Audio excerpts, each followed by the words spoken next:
मेरे प्यारे देशवासियों, मैं आपको एक ऑडियो सुनाता हूं। हेलो। सर नमस्ते सर। नमस्ते। सर बोलिए सर। देखिए, ये जो आपने एफआईआर नंबर मुझे सेंड किया है, इस नंबर के खिलाफ 17 कंप्लेंट्स हमारे पास। आप ये नंबर यूज कर रहे हैं? मैंने नहीं यूज करता हूँ सर। अभी कहाँ से बात कर रहे हो? सर कर्नाटका सर, वो घर में हूँ सर। ओके, इसके लिए आप अपनी स्टेट में रिकॉर्ड करवाइए ताकि ये नंबर ब्लॉक कर दिया जाए, फ्यूचर में आपको कोई प्रॉब्लम ना हो। Okay, yes sir. अभी मैं आपको कनेक्ट कर रहा हूँ, ये आपका इन्वेस्टिगेशन ऑफिसर है। आप अपनी स्टेट में रिकॉर्ड करवाइए ताकि ये नंबर ब्लॉक कर दिया जाए। Okay, yes sir, yes sir, yes sir. अब बताइएगा मैं किसके साथ बात कर रहा हूँ। अपना आधार कार्ड मुझे शो कीजिएगा वेरीफाई करने के लिए, बताइएगा। सर मेरे पास अभी नहीं है sir Aadhaar card sir, please sir. Phone आपके फोन में है? नहीं सर। फोन में आधार कार्ड की पिक्चर नहीं है आपके पास? नहीं है सर। नंबर याद है आपको? सर नहीं है सर, नंबर भी याद नहीं है सर। हमने सिर्फ वेरीफाई करना है। ओके, वेरीफाई करने के लिए नहीं सर। आप डरिए ना, डरिए ना। अगर आपने कुछ नहीं किया तो आप डरिए ना। हाँ सर, हाँ सर। अगर आपके पास आधार कार्ड है तो मुझे दिखा दीजिए वेरीफाई करने के नहीं लिए। सर, नहीं सर, मैं गांव को आया था सर, घर में है सर। Okay, coming. जय हिंद। इस व्यक्ति के वन साइड वीडियो का रिकॉर्ड करो as per the protocol. Okay, ये ऑडियो सिर्फ जानकारी के लिए नहीं, ये कोई मनोरंजन वाला ऑडियो नहीं है। एक गहरी चिंता को लेकर के ऑडियो आया है। आपने अभी जो बातचीत सुनी, वो डिजिटल अरेस्ट के फरेब की है। ये बातचीत एक पीड़ित और फ्रॉड करने वाले के बीच हुई है।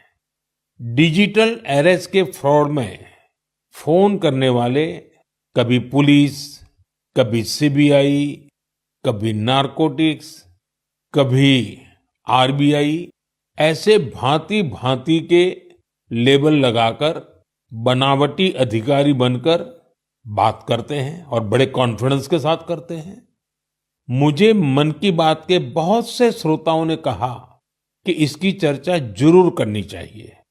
आइए मैं आपको बताता हूं, ये फ्रॉड करने वाली गैंग काम कैसे करती है, ये खतरनाक खेल क्या है, आपको भी समझना बहुत जरूरी है, औरों को भी समझाना उतना ही आवश्यक है।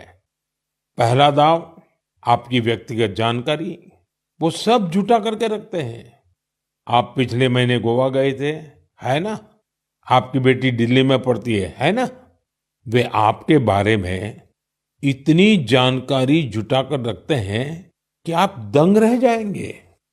दूसरा दांव, भय का माहौल पैदा करो। वर्दी, सरकारी दफ्तर का सेटअप, कानूनी धाराएं, वो आपको इतना डरा देंगे, फोन पर बातों बातों में आप सोच भी नहीं पाएंगे। और फिर उनका तीसरा दांव शुरू होता है। तीसरा दांव, समय का दबाव। अभी फैसला करना होगा, वरना आपको गिरफ्तार करना पड़ेगा। ये लोग पीड़ित पर इतना मनोवैज्ञानिक दबाव बना देते हैं कि वो सहम जाता है। डिजिटल अरेस्ट के शिकार होने वालों में हर वर्ग, हर उम्र के लोग हैं। लोगों ने डर की वजह से अपनी मेहनत से कमाए हुए लाखों रुपए गंवा दिए हैं। कभी भी आपको इस तरह का कोई कॉल आए तो आपको डरना नहीं है। आपको पता होना चाहिए, कोई भी जांच एजेंसी फोन कॉल या वीडियो कॉल पर इस तरह पूछताछ कभी भी नहीं करती। मैं आपको डिजिटल सुरक्षा के 3 चरण बताता हूं। ये 3 चरण है: रुको, सोचो, एक्शन लो। कॉल आते ही रुको, घबराए नहीं, शांत रहे, जल्दबाजी में कोई कदम न उठाएं, किसी को अपनी व्यक्तिगत जानकारी न दें। संभव हो तो स्क्रीनशॉट लें और रिकॉर्डिंग जरूर करें। इसके बाद आता है दूसरा चरण।